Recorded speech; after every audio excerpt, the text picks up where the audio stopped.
Today we are going to do a demonstration of provisional material featuring a product called Tuff-Temp from Tuff-Temp.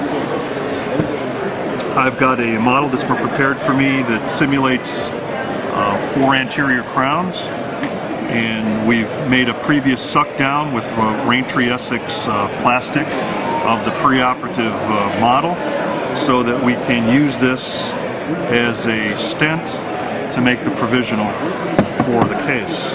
So we're going to lubricate the study model or the prepared case.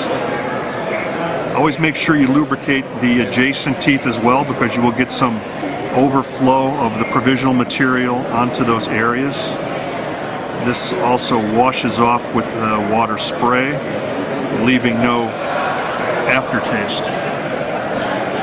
So we've lubricated the model.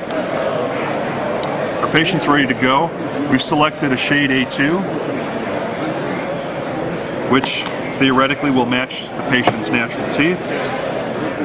And we're going to load the provisional tray, and always start at the incisal edges and go along the 4-unit span in this case, so that you don't trap air and create voids or bubbles at the corners. Not that that's a problem. We do have an add-on material which you can edit with, but you want to try to get as perfect of a fill as possible with no air or no voids. So we'll fill up the tray and then invert the tray and place. Usually I will place from a forward position, more facial, toward the lingual or palatal, and push it down. You can even have the patient bite down and close, and then take a 2x2 and wipe away the excess.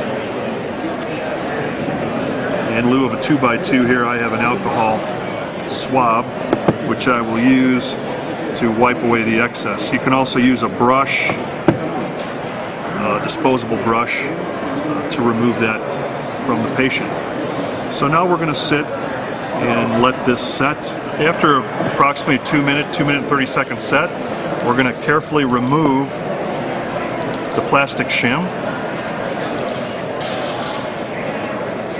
and the provisional materials in the plastic shim. Note, if we can remove this from a plaster model without breaking the preps, how nicely the releasing agent works. This will work perfect in an intraoral situation. So we've got the provisional stent made. I'm going to remove that from the matrix.